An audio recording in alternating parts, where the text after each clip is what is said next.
Welcome to this explainer. Okay, today we are tackling something that has literally been breaking the brains of physicists for nearly a century: time travel paradoxes. We're going to use these mind-bending paradoxes to actually demystify the completely wild physics of time travel. Because, by looking at exactly where the logic breaks down, we can actually piece together how our universe truly works. Okay, let's dive into this with the absolute most famous brain breaker of them all, the grandfather paradox. Imagine you go back in time and you kill your grandfather before your parent is born.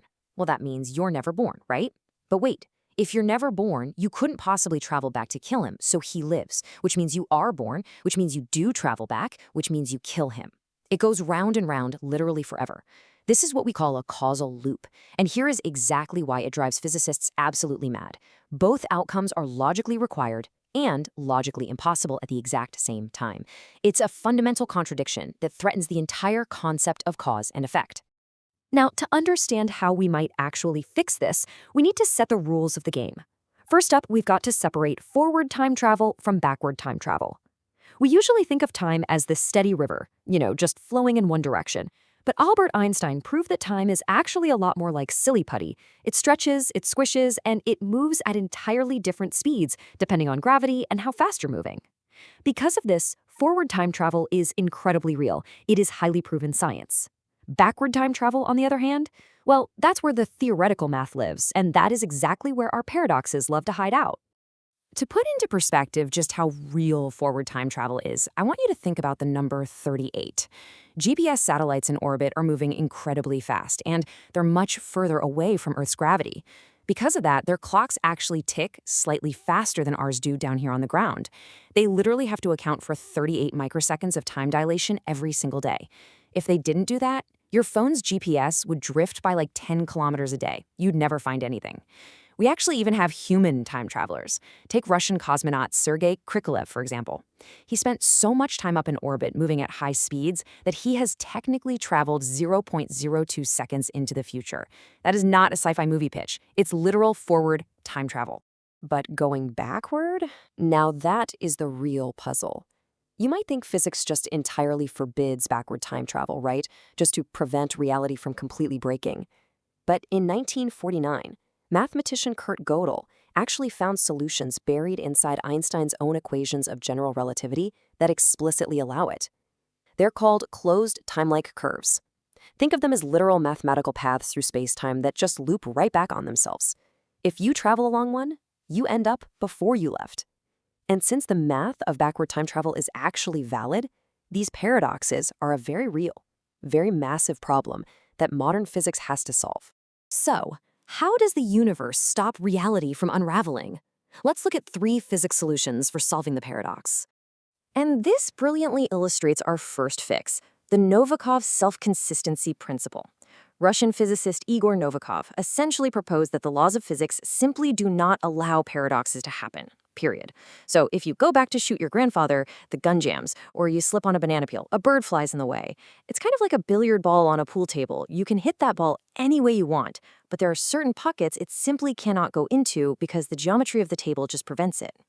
In 2020, researchers at the University of Queensland actually ran a quantum photon simulation where a particle interacted with its younger self, and it always ended up in a consistent state. Physicist Seth Lloyd even mathematically proved that quantum mechanics would act almost like noise-canceling headphones, creating this destructive interference to literally cancel out any paradoxical timelines before they can even happen. Okay, our second solution is the many worlds interpretation. What if you can actually pull the trigger? Physicist David Deutsch worked out the math for this back in the 1990s. He showed that killing your grandfather doesn't actually contradict your timeline. Instead, it forks the road. You create an entirely new, branching reality where you were never born. But importantly, your original timeline still exists safely over in another branch. It's exactly like the Schrodinger's cat thought experiment. Opening the box doesn't force reality to choose, it just reveals which branching path of reality you're currently riding on. The third solution comes from the legendary Stephen Hawking. Back in 1992, he proposed the chronology protection conjecture. Hawking basically suggested the universe has a built-in immune system against macroscopic time machines. He theorized that the very moment you even try to build a time machine, quantum feedback loops and these infinite energy requirements will instantly destroy the device before you can even attempt to create a paradox. It's basically the universe's way of strictly enforcing the timeline. All right, let's shift gears and look at some loophole paradoxes, specifically bootstraps and fate. Let's move to and see how this builds into the bootstrap paradox. Imagine you travel back in time and hand William Shakespeare a book of his complete works. He copies them down, publishes them, and centuries later, you buy that exact same book and take it back in time. So, who actually wrote the plays? The plays exist, but the information literally has no origin. While he was consulting on the movie Interstellar, physicist Kip Thorne actually concluded that these loops don't violate physics at all. They really just violate our human intuition. And this ties perfectly into quantum mechanics, like John Wheeler's delayed choice experiment, which suggests that sometimes future measurements can actually affect past states. Information with no origin is super weird for sure, but mathematically, it's possible. Then we have the predestination paradox. Imagine you travel back in time to warn a scientist about this awful, fatal lab explosion. But your sudden appearance startles him, causing him to drop a chemical which triggers the exact explosion you came to prevent. In a deterministic, sort of block universe, everything is perfectly self-consistent. The timeline is closed. But the scary part is it means free will might just be an illusion. You aren't really making choices, you're trapped in a self-consistent script where your attempt to change the past was already written into the history books. Okay, so we've got the math, but what about the engineering problem? Actually building the machine. Now, what's really interesting about this is how the fatal engineering flaws of these four theoretical machines perfectly align with Stephen Hawking's chronology protection conjecture. Take a look at the Tipler cylinder. It needs an infinitely long mass. Obviously impossible. Traversable wormholes require massive amounts of exotic negative matter just to stay open, which we have no idea how to produce. Cosmic strings? They might not even exist in our universe. And the Alcubierre drive requires just obscene amounts of energy, roughly equivalent to the mass of the entire visible universe.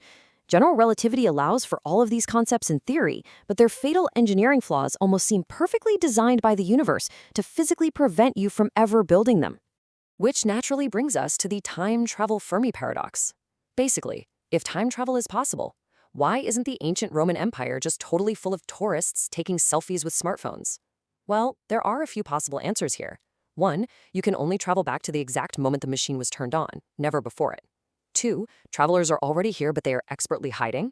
3, they are visiting but they're branching off into entirely new parallel realities. Or 4, Hawking was simply right and the universe absolutely forbids it. This connects really deeply to our understanding of thermodynamics and the arrow of time. Entropy always increases, right? An egg breaks, it doesn't unbreak itself. That initial low entropy state of the Big Bang might be the ultimate reason why time only flows one way. Finally, let's look at the illusion of time, where we are going to be completely rethinking reality. Albert Einstein actually wrote those exact words. He was a firm believer in the block universe theory. In this view, time doesn't really flow at all. Instead, the past, the present, and the future are all like fully interconnected jigsaw puzzle pieces that exist simultaneously in one giant four-dimensional structure. Your birth, you sitting here checking out this explainer right now, and the far, far future are all equally real, equally present, and locked into this giant block of space-time. You aren't actually flowing through time. Your perspective is just shifting across a static structure. So I want to leave you with this really provocative thought to take away. Think about the version of you that started this explainer just a few minutes ago. Every single atom in your brain has shifted since then. The past you is completely gone, and a future you is constantly, relentlessly becoming the present. Is your sense of a continuous self just an illusion? You are moving forward through this block universe at exactly 1 second per second. You are already a time traveler, and there is absolutely no way off this ride.